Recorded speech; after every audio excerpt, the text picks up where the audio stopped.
Siamo arrivati verso le 18. No, noi eravamo già lì quando lui è entrato.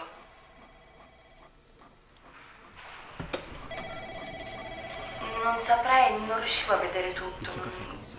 Io non ero attenta. Riuscivo a vedere qualcosa, ma ecco, non ho visto tutto.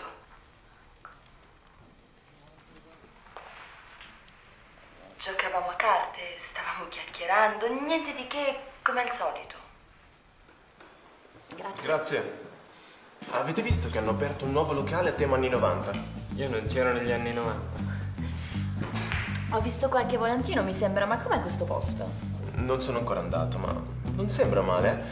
Si chiama, credo... Dixie's Dinner, come la canzone degli Oasis. Chi? Gli Oasis. Non li hai mai sentiti nominare?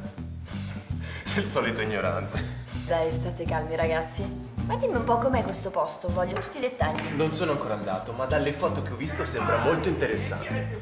È come fare un tuffo nella musica e nel cinema anni 90. Il bancone, ad esempio, è identico a quello del bowling del Grande Lebowski. E poi... Ragazzi, guardate chi è entrato.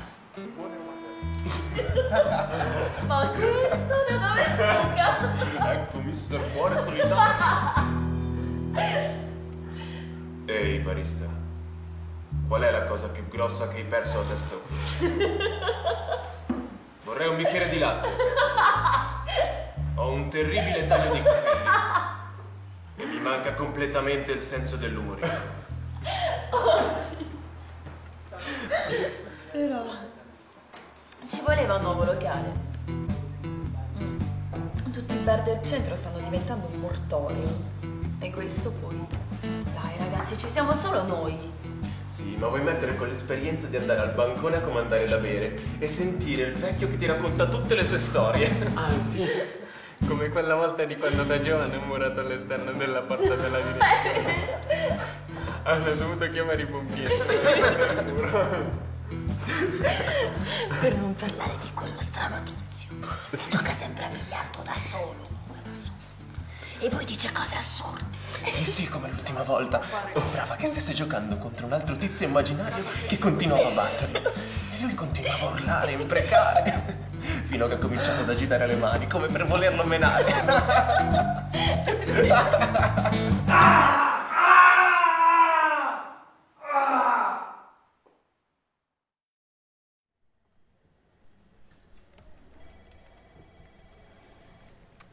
È successo così, all'improvviso. Osservo sempre i clienti che entrano nel mio locale, ma non avevo nessuna idea di quello che sarebbe successo. Certo che ci ho fatto 4 chiacchiere, lo faccio sempre quando c'è qualcuno al balcone. Mi ricordo di aver perso la cognizione del tempo nel parlargli e ne ho vista di acqua passare sotto i ponti. Iniziai a lavorare in quel locale da quando persi l'ultimo dente di latte, ma lui aveva qualche cosa di strano. Stavo dietro al bancone e pulivo dei bicchieri, credo. La mia memoria non è più quella di un tempo e non ci si fa più caso alla solita routine. Innanzitutto era una faccia nuova, tipo così non l'avevo mai visto. Lo potrei riconoscere tra 100.000.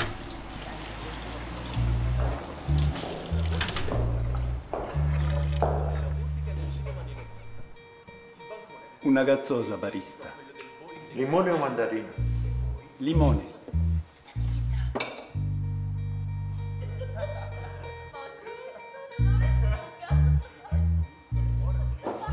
Dove è diretto, signore? Cosa stai cercando di fare? Intendo che a quest'ora chiunque entri in questo locale... No, barista, che cosa stai cercando di fare? Non capisco cosa mi chiede. Ho sentito bene quello che dicono in quel tavolo. E tu? Stai cercando di coprire le loro chiacchiere per non farmi sentire a disagio. Sbaglio, forse? No, in tutta sincerità no, signore, non sbaglia. E mi dispiace che questa storia l'abbia turbata. Vede, sono solo dei ragazzini, niente di cui preoccuparsi. Sì, Ho fin troppo ben presente la specie e non sono turbato.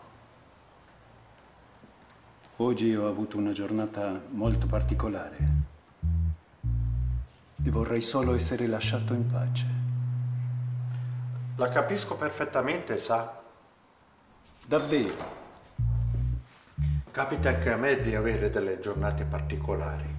Ad esempio, l'altro giorno ero sul balcone di casa mia, fumavo la pipa e all'improvviso, non so come, un pettirosso... No. Non mi ha capito. Non parlo di una giornata storta qualsiasi, come la chiama lei, come quando non si trovano le chiavi dell'auto e ci si accorge di averla in tasca solo quando si è in taxi. Sto parlando di una giornata veramente pessima.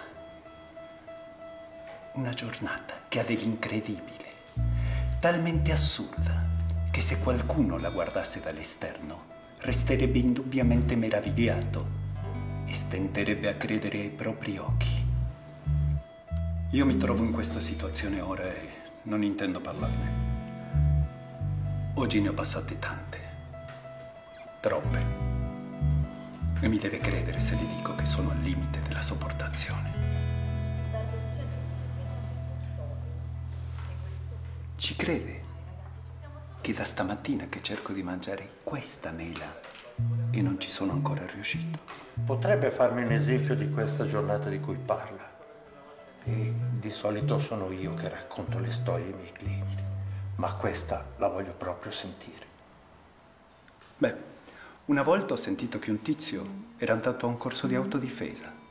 Quella sera poi era andato a cena da un amico e voleva far vedere a tutti quello che aveva imparato. All'improvviso, uno di questi amici prese il mestolo di legno e provò a pugnalarlo frontalmente. Il tizio si difese e riuscì a deviare il mestolo, ma sfortunatamente per lui non solo si limitò a deviare la pugnalata, ma in qualche modo riuscì a conficcarsi il mestolo nel collo. Allora sei pugnalato da solo? Sì, questo è senz'altro un modo per dirlo. Il mestolo colpì la vena giugulare interna, il nervo vago e compresse l'arteria carotide comune, causando una diminuzione di sangue in entrata al cervello e ovviamente una non indifferente perdita di sangue. Ma tra gli invitati c'era un medico e il nostro Bruce Lee venne immediatamente portato in ospedale. Ah, allora c'è il lieto fine. Non esattamente. Quello che il tizio non sapeva e gli altri presenti ignoravano era che il giorno prima si era registrata in città una discreta alluvione che aveva compromesso la potabilità dell'acqua. Le autorità avevano certamente raccomandato di far bollire l'acqua prima di utilizzarla. Il figlio dei proprietari della casa, un innocente ragazzino, aveva usato il mestolo senza pulirlo adeguatamente. Fu così che nell'organismo di quel povero uomo iniziò a circolare una minima, sebbene letale, quantità di arsenico. L'uomo si sentì male nel suo letto d'ospedale. Cadde e stramazzò per una buona mezz'ora prima di riuscire a trovare la tanto attesa morte, soffocando in una pozza di vomito e altri liquami, di cui le risparmio volentieri l'elenco. Ma tutto questo è terribile.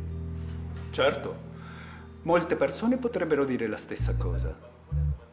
Altre direbbero che è stato un fatto estremamente eccezionale o che il destino abbia voluto così. Io penso solo che diavolo di giornata.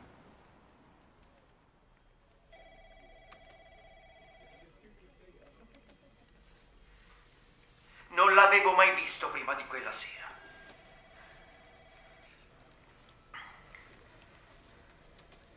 Sì, che c'è? L'ho invitato al tavolo, cos'è? Un reato? Se ne stava lì con la sua gazzusa. Dovreste essere là fuori a cercare quel bastardo.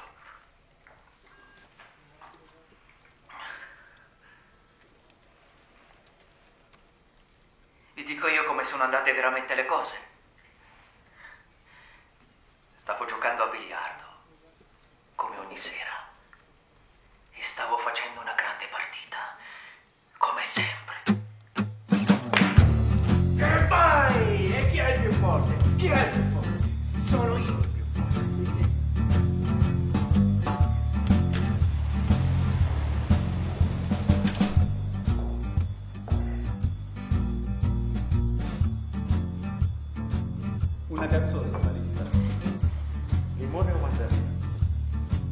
muore.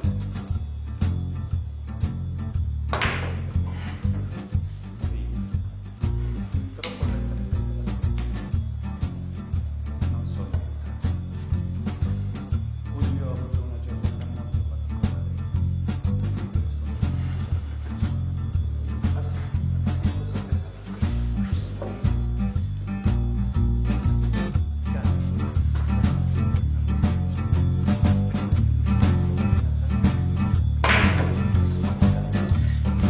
Ehi, barista! Quest'uomo vorrebbe chiedere a quell'uomo di giocare una partita. Quest'uomo, fino a un attimo fa, stava tentando di mangiare questa mela e stava chiacchierando con il qui presente barista. Quest'uomo insiste ed è sicuro che quell'uomo può mangiare quella mela e chiacchierare con quest'uomo qui al tavolo.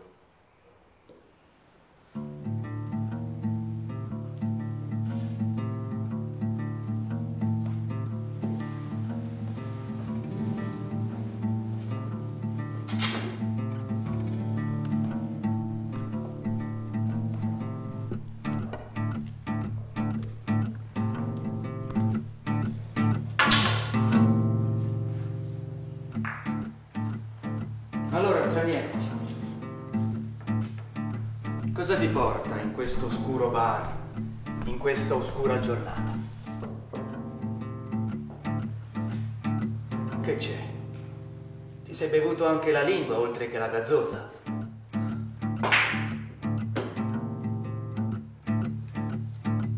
Voglio essere lasciato in pace e giocare a biliardo.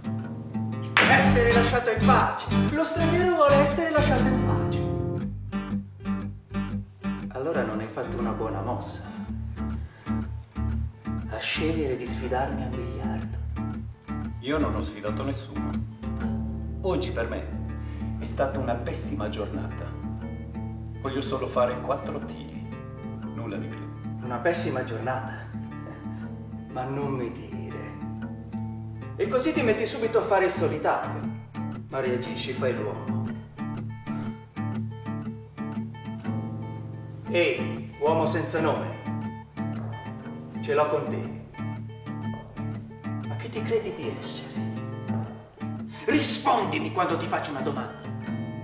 Tu non capisci. Ah, io non capisco. Io. Tu non hai idea di chi hai di fronte. Io di solito le procuro le pessime giornate. Oggi, per esempio, la persona per cui lavoro mi ha mandato a casa di un uomo che gli deve molti soldi. Debiti di gioco, credo. E questo qui aveva con sé sua figlia. Pensava che schiaffandomela davanti mi inducesse ad un atto pietoso. Questa cosa invece mi ha fatto solo arrabbiare. Allora sono entrato in casa, sbattendogli in faccia la porta. Ho preso un ombrello lì vicino e gliel'ho sbattuto in faccia a quell'idiota davanti alla figlia.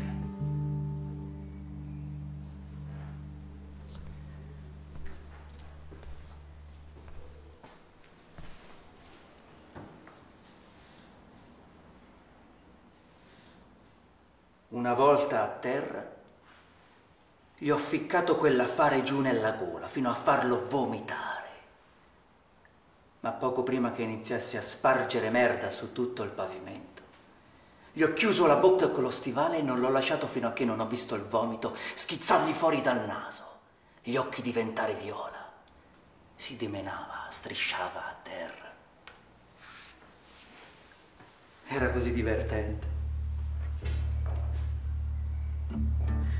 È stata una cosa fantastica, anche perché non credevo che una persona riuscisse a vomitare così tanto in così poco tempo. E intanto che tenevo schiacciato a terra quel perdente, ho guardato la figlia nel profondo di quei begli occhi da cerbiatto e le ho detto: hai visto cosa succede ai vermi come tuo padre? vedi di non diventare come lui o finirai per fare la stessa fine.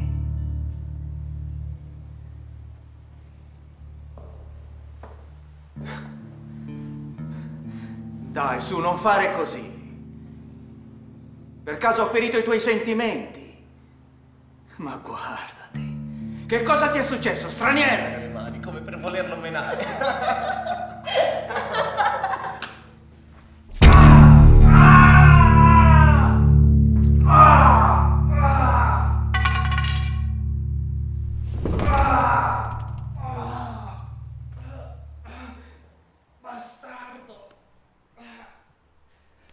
Non avevo mai visto nessuno comportarsi così e quando se n'è andato sembrava come se fosse liberato di un peso enorme che si trascinava dietro da troppo tempo. Aveva qualcosa negli occhi che non avevo mai visto in nessuno prima di quella notte. Se n'è andato via, come se non fosse successo niente. L'altro urlava, continuava ad urlare, ma lui niente. Non dimenticherò mai lo sguardo che mi ha lanciato prima di aprire la porta.